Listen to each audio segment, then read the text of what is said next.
Let's make sure I'm in focus. There we go. Hey, what's going on? This is Marcos.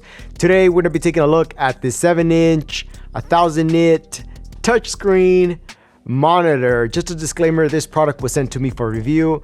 The name of it is the DESVIEW R7 touchscreen field monitor.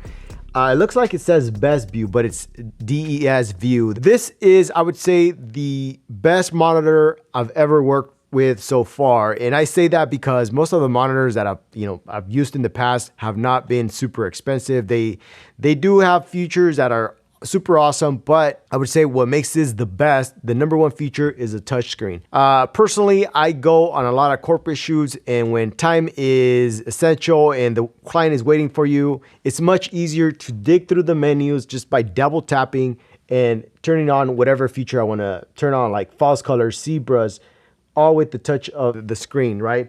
With my other monitors, it has these buttons and menus that you have to click through. It's very complicated to switch any setting. If the function buttons are not exactly where you want them to be, sometimes you mess up, you end up powering off the monitor itself. Also, it's a 7-inch 1920 by 1200 resolution. It's awesome whenever you're recording yourself. You want to have as much real estate to see whether you're in focus, also to gauge the exposures. It's priced at $240, which is awesome.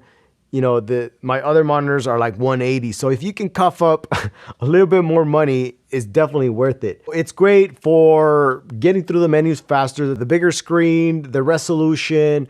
Also, it's 1000 nit, which means that when you're outside, you're not gonna have any trouble looking at the screen. You're gonna notice the difference with 1000 nits. You can clearly see the back of your screen, even if it's sunny, as opposed to my other monitors. Even when I turn up the brightness all the way up, it's not real brightness. It's more like fake bright. I don't know. I can't explain it. It becomes really washy, so it's not real brightness. With this, the image itself does get brighter, and it's easier to see whether you're exposed correctly. So let's talk about the built-in features. It has false colors. It has both RE and spectrum. I prefer to use spectrum because I find that it's more accurate, and also it helps better with gauging the correct exposure on skin. With the RE, is a lot of gray zone, so I don't find it that valuable. It's harder to gauge the correct exposure. There's a lot of gray zone. I just don't like it. Spectrum is better. You can quickly turn it off. The zebras, it goes from 75 to 100.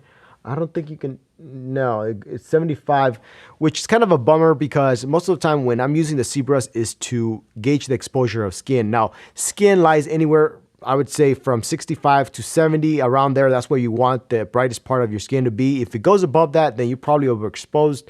So if you turn on the zebras at 75, if you start seeing some zebras in your face, your exposure, you need to dial it down. So I wish it would have started at 65 or 70, somewhere around there. That would be perfect, but it is what it is.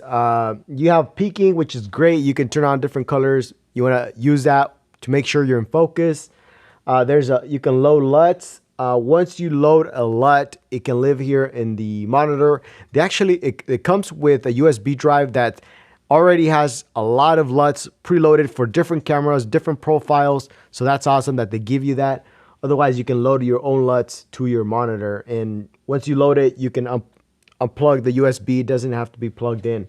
What else? There's a bunch of other features like the vector scope, histogram, waveform. I don't really use those.